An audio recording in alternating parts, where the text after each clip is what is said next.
ನಮಸ್ಕಾರ ಸ್ವಾಮೀಜಿ. ನನ್ನ ಹೆಸರು ಪ್ರಜ್ವಲ ಅಂಥೇಳಿ. ನಾನು ಕೃಷಿ ವಿದ್ಯಾರ್ಥಿನಿ, BSc MSc ಮಾಡ್ತಾಯಿದ್ದೀನಿ. ನನ್ನ ಪ್ರಶ್ನೆ ಬಂದುಬಿಟ್ಟು, ಈ ರಾಸಾಯನಿಕ ಕೃಷಿನ ಬಿಟ್ಟು ಸಾವಯವ ಕೃಷಿ ಕಡೆ ನಾವು ನಡೆದಾಗ ಈ ಜನಸಂಖ್ಯೆ ಸ್ಫೋಟನ ನಾವು ಹೇಗೆ ನಿಭಾಯಿಸೋದು ಅನ್ನೋದು ಮುಖ್ಯವಾದ ಪ್ರಶ್ನೆ.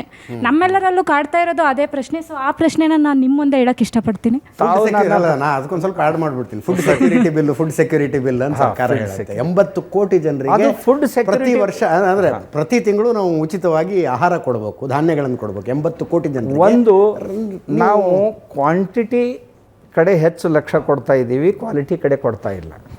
ಒಂದು ನಾನು ಪ್ರಯೋಗ ಮಾಡಿದ್ದು ಭತ್ತ ಇಂದ್ರಾಯಣಿ ಆರ್ಗ್ಯಾನಿಕ್ಕು ಮತ್ತು ಇನ್ಆರ್ಗ್ಯಾನಿಕ್ನಲ್ಲಿ ಬೆಳೆದದ್ದನ್ನು ಎರಡನ್ನೂ ಲ್ಯಾಬ್ರಾಟ್ರಿಗೆ ಕಳಿಸಿದೆ.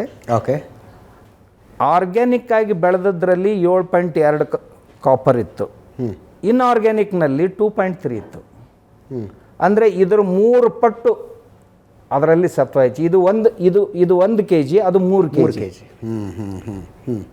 ಇದನ್ನು ನಾವು ಯಾವಾಗೂ ಟ್ಯಾಲಿ ಮಾಡಿಲ್ಲ. ಆಮೇಲೆ ಇವತ್ತಿನವರೆಗೂ ನಮ್ಮ ವೈಜ್ಞಾನಿಕರು ಈಲ್ಡ್ ಹೆಚ್ಚು ಮಾಡೋ ಸಲುವಾಗಿ ಪ್ರಯತ್ನ ಮಾಡಿದರು.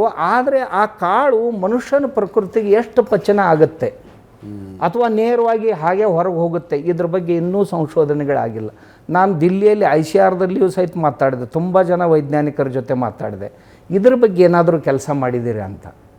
ನಮ್ಮ ಜವಾರಿ ಕಾಳುಗಳೇನಿದ್ದು 100ಕ್ಕೆ 100 ಪಚನ ಆಗ್ತಿತ್ತು. ಅದರಲ್ಲಿ ಸತ್ವ ಪೋಷಕಾಂಶಗಳು ತುಂಬ ಚೆನ್ನಾಗಿ ತುಂಬಿಕೊಂಡಿದ್ದು.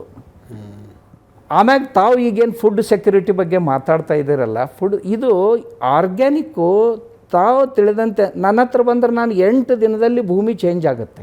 8 ದಿನ? 8 ದಿನ. ಅರೆ 4 ವರ್ಷ ಮಾಡ್ಬೇಕಾದ್ರೆ 4 ವರ್ಷ 3 ವರ್ಷ ಕೈಲಾಗದವ್ರು ಏನಾದರೂ ಹೇಳ್ಬೋದು. ನೀವು ಮನಸ್ಸು ಮಾಡಿದರೆ 8 ದಿನದಲ್ಲಿ ಜೀವಾಣುಗಳನ್ನು. ನಾನು ಹೇಳಿದೆ, ನೀವು ಗೋಕೃಪಾಮೃತ ಅಥವಾ ಜೀವಾಮೃತ ಒಂದೇ ಕಡೆ ಒಂದು 20 ಲೀಟ್ರ್ ಹಾಕಿಬಿಡಿ.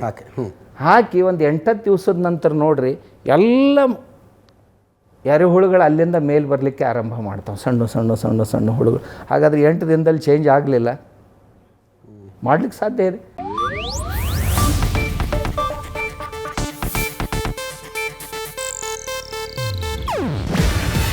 ಇದು ಏಷ್ಯಾನೆಟ್ ನ್ಯೂಸ್ ನೆಟ್ವರ್ಕ್ ಪ್ರಸ್ತುತಿ.